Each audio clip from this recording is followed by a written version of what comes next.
Good morning mga ka-update. Ngayon, patuloy tayo mag-update sa mga legacy na ginagawa ni Pangulong Bongbong Marcos Jr. Welcome to Romis Update Channel. So panoorin natin ito yung video ito mga ka-update at makikita natin dito yung legacy na ginagawa ni Pangulong Bongbong Marcos patungkol sa concern natin sa health at hindi lamang isang lugar kundi para sa buong bansa.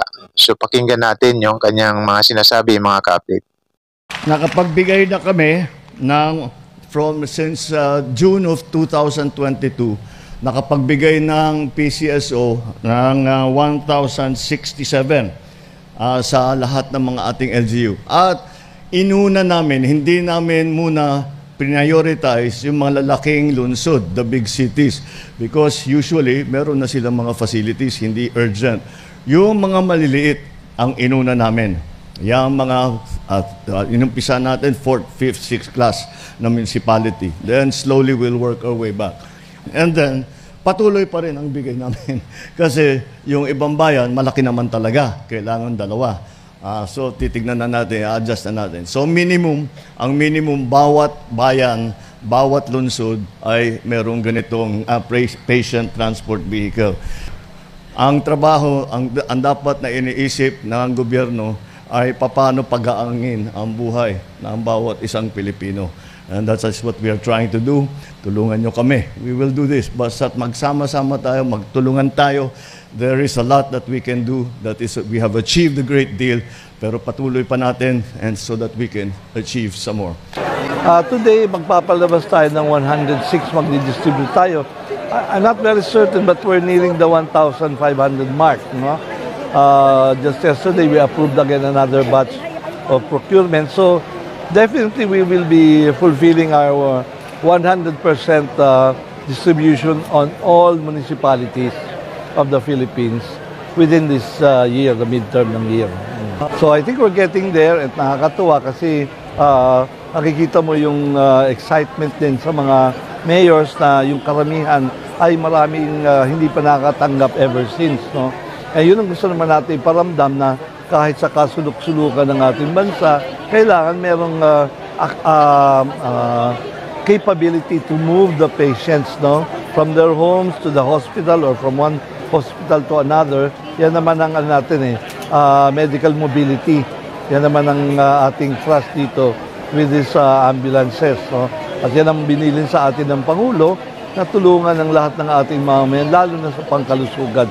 Narinig natin ng SONA na ito ay punong-puno ng mga balita tungkol sa pagpapalakas ng ating healthcare system. Kami po ay nakikiisa rito at nagsusuporta sa pamamagitan ng pagpapalakas ng medical mobility yung function nila makapaglikas ng mga pasyente. Napaka-timely po ng pagbigay nito sa amin kasi ang Isabela City kasi in terms of laki ng area, we're almost twice the size of Quezon City.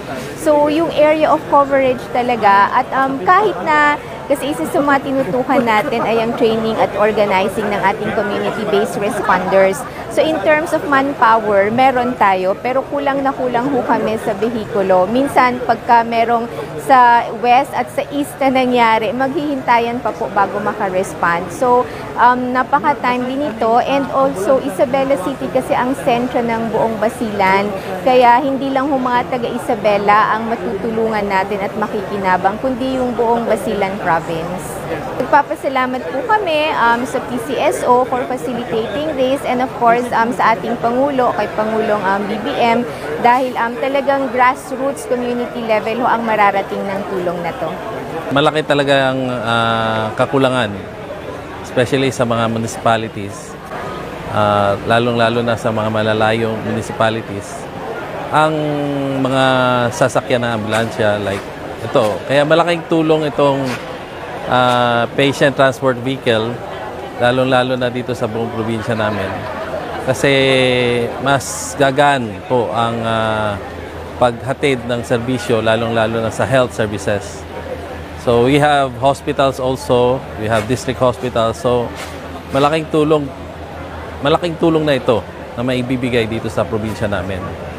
Kaya it's very important na matutukan talaga ang health programs natin kasi marami pong nangingailangan ng tulong sa mga health services ang mga constituents natin, lalong-lalo na dito sa Zamboanga del Norte.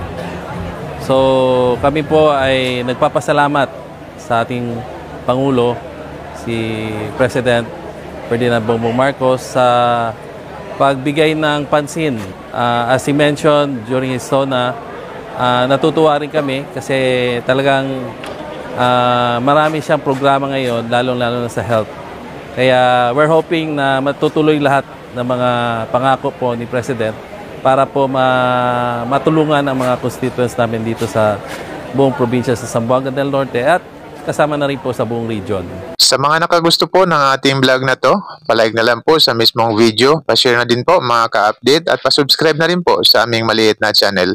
So muli po, maraming salamat sa panonood at suporta. Glory to our Lord Jesus Christ and God bless po sa ating lahat.